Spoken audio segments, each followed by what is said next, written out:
Hello everyone, नमस्कार सभी को। आप सभी का वेलकम है, स्वागत है स्टडीज़ ऑन बाय एमके में।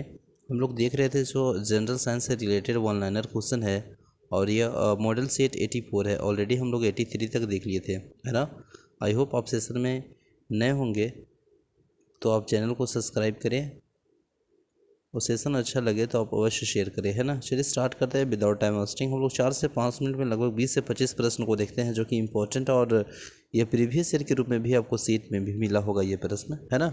और ये साइंस से रिलेटेड है तो किसी न किसी एग्जाम में पूछे गए हैं, पूछे जाने की संभावना भी होती है। चाहे किसी भी एग्जाम हो जिसमें साइंस से रिलेटेड अगर प्रश्न पूछे जाते हैं तो ये इंपॉर्टेंट सेशन होगा, है ना। तो चलिए स्टार्ट करते हैं। देखिए प्रश्न है कि मानव लार में स्टार्च का ग्लूकोज में परिवर्तन करने में किस उत्प्रेरक का उपयोग होता है, प्रयोग होता है, यह किया जाता है, यह प्रश्न पूछा जा रहा है। तो देखिए मानव लार में स्टार्च को ग्लूकोज में परिवर्तन करने के लिए जो उत्प्रेरक का उपयोग किया जाता है वह होता है फाइलेम एंजाइम। क्या होता है बताइए? वह होता है आपका फाइलेम एंजाइम, है ना। तो फाइलेम एंजाइम होता है, याद रखेंगे, है ना। नेक्स्ट प्रश्न है कि द्रव अवस्था में पाया जाने वाला धातु कौन सा है। तो द्रव अवस्था में पाया जाने वाला धातु आप सभी जानते हैं पारा है, पारा है, याद रखेंगे। नेक्स्ट है विद्युत का सबसे अच्छा अगर सुचालक की बात करेंगे ना तो वह आपका चांदी है ना। विद्युत का सबसे अच्छा अगर सुचालक की बात करेंगे तो आपका चांदी है, याद रखेंगे। नेक्स्ट प्रश्न है कांसा किन किन धातुओं से मिलकर बनता है। तो कांसा जो आपका दो धातुओं जो मिलकर बनता है बेसिकली वह है आपका तांबा, और साथ ही साथ तांबा के साथ टीन मिलाने के बाद कांसा बनता है। ये दोनों का मिक्सर होता है, मिक्सर कर बना के बनते हैं कांसा। नेक्स्ट है जर्मन सिल्वर किन किन धातुओं से मिलकर बनता है।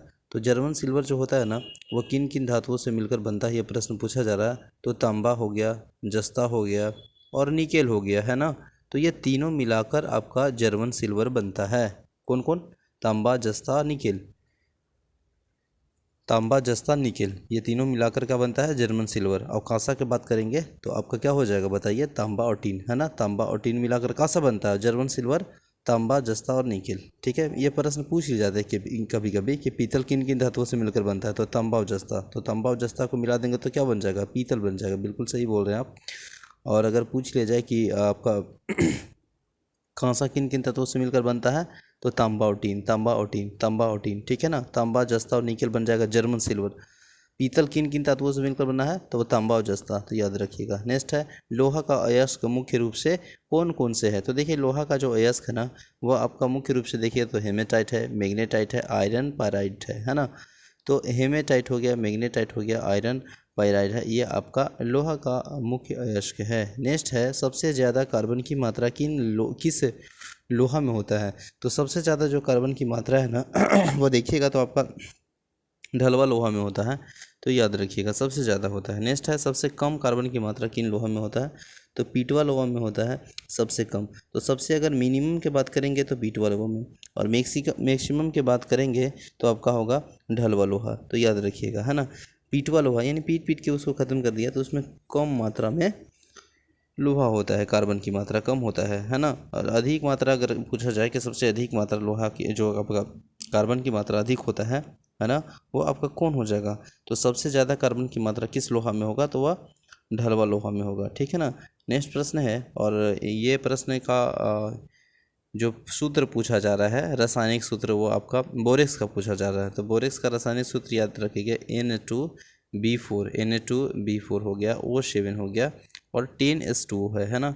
10S2 है, याद रखेंगे। नेक्स्ट प्रश्न है और जिप्सम का रासायनिक सूत्र पूछा जा रहा है। जिप्सम का रासायनिक सूत्र CaSO4 होगा, CaSO4 होगा और 2S2 होगा, है ना, 2S2।